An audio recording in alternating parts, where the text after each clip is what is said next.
lang po ang iyo sa mga hinirang. Sa Panginoong Diyos, aking taglaw, siya ay aking taligtasan.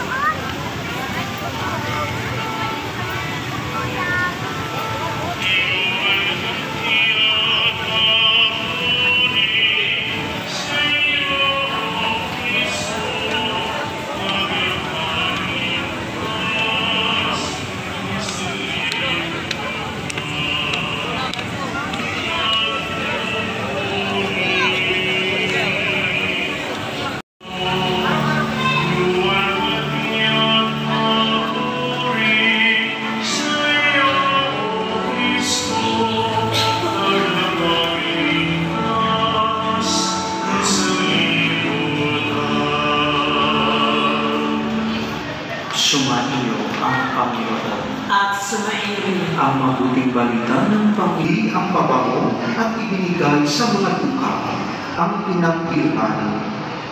Maaring umabot sa 300 denaryo ang halaga niyan. Hindi dahil sa siya'y may malasakit sa mga duka, kaya niya sinabi iyon, kundi